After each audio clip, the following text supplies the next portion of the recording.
this is like way better than dying, right?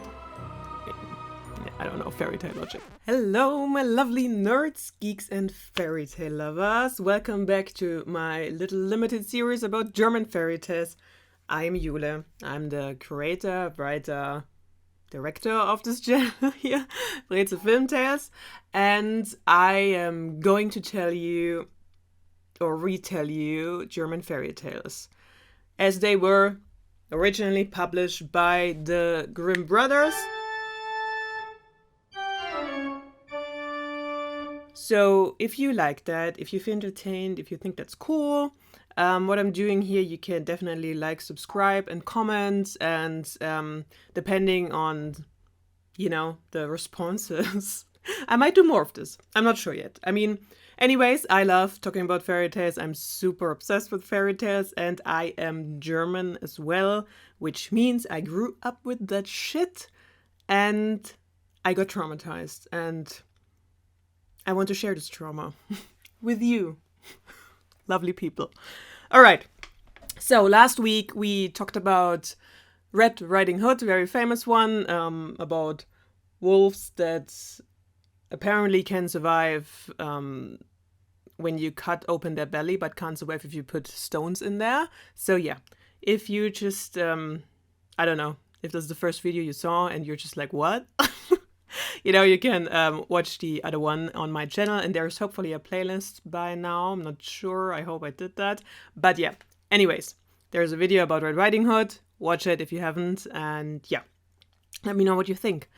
All right, so for this week, I'm going to tell you the story about another very, very, very famous fairy tale you probably know, and you've probably maybe watched the Disney version of it, and that is Sleeping Beauty, or as we say in German, Dornröschen. So, let's do this.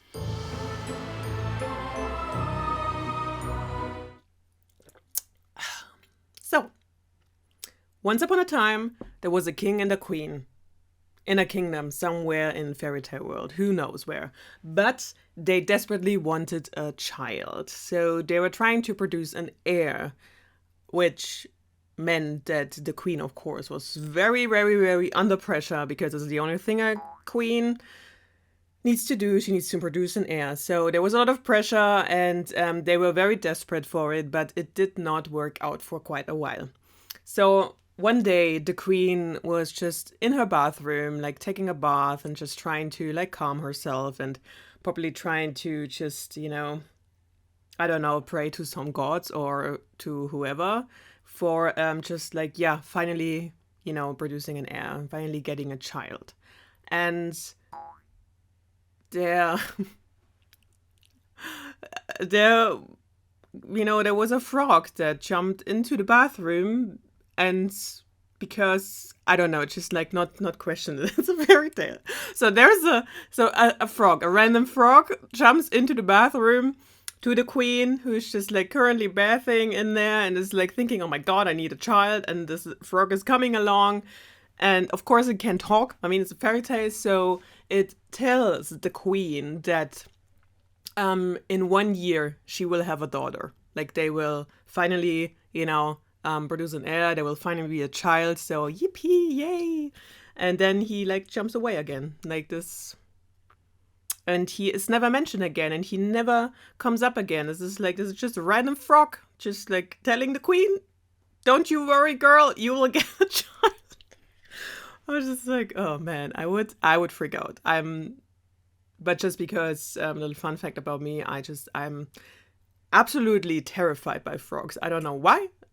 I would like, this is not like, if you want to, if some fairies, or I don't know, like if you want to tell me a little message, like don't send a frog. Okay, anyways. So they're, 1 year later, they got a little daughter, and they're like super happy. And of course, I mean, this is like the queen and the king, so they need to celebrate like big time, that they now finally have an heir to their throne. And, so they throw a huge party, but the problem is that, there are like 13 wise women in this kingdom. But unfortunately, this poor king only has like 12 golden plates. I mean, rich people problems, I guess, but which means now that he can only invite 12 of the wise women. Because, like I said, he only has like 12 golden plates, and you can't just get another one or buy another one, and you can't just, let them eat on silver plates or other plates, I guess. So he decides, well, what could happen? I'm not inviting the 13th one. I mean, who cares?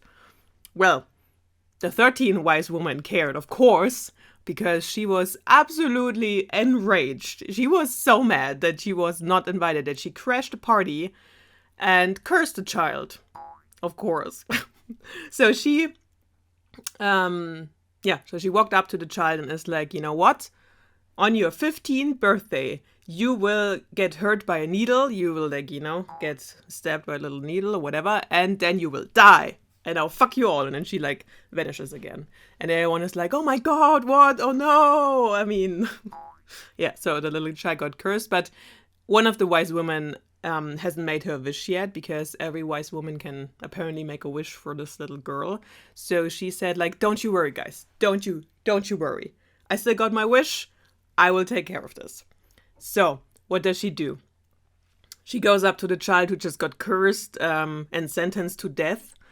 Obviously, so the 12th wise woman is like, okay, listen up. You will not die. I mean, yes, you might get hurt by a needle, but you will not die. You will just fall into a sleep for 100 years, and everyone else in this castle will fall asleep too. So, I guess catastrophe avoided. All is good now. And then she vanishes too, and everyone is like, whew, thank God.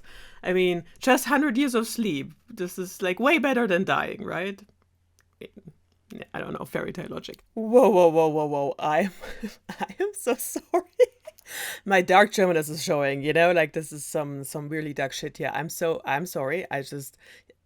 While I'm editing, I'm just listening to myself and I'm like, what the fuck, Jule? So, of course, please choose sleeping. Sleeping is way, way, way better than dying. Of course, yes, this is very logical. It is a nice decision. It's good. And I am not knowing sometimes what I'm saying. Very sorry. But yeah, please choose sleeping, not dying. Thank you. Of course, 15 years later, this little girl has grown up to a teenage girl now, and of course she's super sweet and pretty, and I don't know, on her 15th birthday she's well, I've always been a good girl. I've always been nice, and I always did what my parents wanted me to do. But today, even though she might know that she was cursed, I don't know if they told her or not, but at that point, she's well, it's my 15th birthday, so I will just roam around the castle. I would just walk around on my own, and who cares about the curse? So she walks around, and then of course she goes into a tower, and she finds a room that is locked, but the key is inside the keyhole. It's a very rusty little key, so she's just yeah, well, whatever. So she unlocks the door, she goes in there, and there's an old woman just sitting in this room, in the tower, locked away, and she is working on a spindle. Is that the right word? I looked that up, but I'm not sure if this is the right English word, but this is a spindle. I'm just calling it spindle because it's what Google said. But yeah, so she's spindling away. She's doing her little thing, and of course the princess is oh my God, what is that? What you doing there, old random lady who's in a tower locked away? And she's well, this is my spindle. Do you want to touch it? Especially, do you want to touch this little needle sticks out there? And of course the little princess is oh yeah, sure, why not? And so she touches the needle, she gets hurt, and boom, she falls asleep. And of course, very unfortunately, there's a bed right next to the spindle. I guess it was the old woman's bed, I don't know. But the princess falls or drops onto the bed and is asleep now. She's sleeping because this is the curse now. And of course, everyone else in this castle falls asleep too. And around the castle, there a huge hedge of thorns just grew up. So everything was surrounded, everything was protected. There was a lot of thorns. No one could get into the castle. But of course, some princess heard that in the castle there's a sleeping princess and that she's like super pretty. And, being a prince in a fairy tale, they of course try to get through the edge of thorns into the castle to wake up the sleeping princess. But these edges were very nasty, so they did not survive. So they were just like, they died horribly, painfully in the thorns, one after the other. And this has been happening for 100 years now. So every time a prince tried to get into the castle, like go through the edge of thorns, he would die in there. So I guess there was just a very nice collection of dead princes in the edge of thorns, until one day, very conveniently and just like in a perfect timing, because it was 100 years have gone by now. Like they've been sleeping for 100 years, and as you remember, this was the thing that was like shifted in the curse. So the one of the wise women said like only 100 years, so 100 years have passed. So another prince, exactly after 100 years, comes by and is like, well, I want to try and go in there. And of course, there's also like a random old guy just sitting at the edge of the thorns, and it's like, well, you can try, but a lot of other princes tried. I mean, you see the skeletons in there. I mean, there are lots. They're just, there's no way through.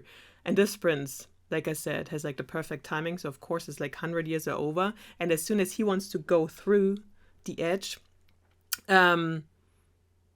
they just like, it just parts. It's just like lets him go through, and so he goes through there. He goes into the castle. He goes into the tower. He finds the little princess, who, of course, wakes up because 100 years are gone now. And as soon as she wakes up, she sees the prince, and I guess she thinks that this guy saved her or something. I don't know. But of course, like everyone was happy. Oh my God! Finally, we're awake now. 100 years have passed, and of course, they're all very happy, and, they arranged their wedding and lived happily ever after. So, there's no kiss.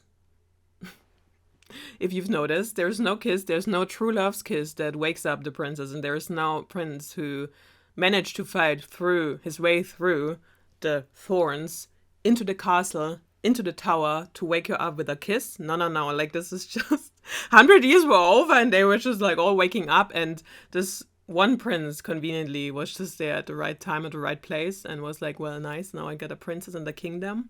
Nice. So yeah, very, very lucky guy, I guess. And I just can't imagine, like, waking up after hundreds of years, like all your friends, relatives, whoever was not in the castle when this curse happened, has died now. And like the environment, everything, like the world has changed. I mean, it's 100 years, and then you wake up and you're just like, what the fuck? And apparently the kingdom was still there. I don't know. So yeah, I mean, fairy tales. Am I right? Oh, love them. Well, yeah, so this was Sleeping Beauty or Dornröschen, and man, just, I needed to record this video like twice, because the first time I did it in the morning before I was working, and I was super proud of myself, and I was like, well, look at me being so productive in the morning. And then I wanted to edit it, and I noticed my microphone was not plugged in, so the sound was awful, and I was so tired and low energy, and I did not notice while I was recording it, that I thought, oh shit, like, you need to do this again. Yeah, so here we are. And also, sometimes, I mean, I love talking in English. I think English is a wonderful language, and I'm really enjoying talking and like speaking in English, but sometimes my German tongue is like, there's so much th, and just like, please don't be offended, but it's like, like I said, I love speaking in English. I think English is a wonderful language, and I'm glad that you can like speak to so many people and you can like communicate with so many people, like more than of course as in German. But sometimes it's like it's just hard because like I said, it's like the th is not a sound that is normally very common in the German language. So it's sometimes a bit hard, and then I'm getting like, but yeah. Anyways. I hope you enjoyed that. I hope you liked the little retelling. This time I don't have any original story. I mean, there is an original story, but I'm not sure if I keep doing that or not. Because, there are only like a few things that are really fucked up in the original ones. Because as I mentioned, if you haven't watched the first video yet, the thing is that the Grimm brothers, they only like collected the fairy tales and they edited them, so they made them a bit more child-friendly. And so there's always like the original version that is mostly even more fucked up and even more bloody and like bloodier, So yeah, this time I don't have anything prepared for you because, sorry, like I said, I need to do that twice and I still need to work on other stuff. But, like I said, if you still enjoy that and if you want me to talk a bit more about things and maybe go a little bit deeper into fairy tales, which I would love to do, by the way, like, subscribe, comment, and I will see what I can do. So, yeah. Anyways, I wish you a very, very lovely Friday or whatever day you're watching that. And yeah, thank you for listening. And also, I'm very excited for next week's fairy tale because this is one fairy tale when I knew of course, but when I read the one that the Grimm brothers published, I was like, what? I was like, what? Like, there are so many details I did not know, and this was really, really fun for me. So, yeah. Now, finally, I don't know. I keep talking, sorry. But, yeah. I wish you a very lovely day and hopefully, like, see you soon. And, if you're interested in what else I'm doing except, like, obsessing about fairy tales or besides that, there is, you can follow me on social media. You can, like, click whatever links I just put there, So, yeah. All right. Happy Fairy Tale Friday and see you on next Friday.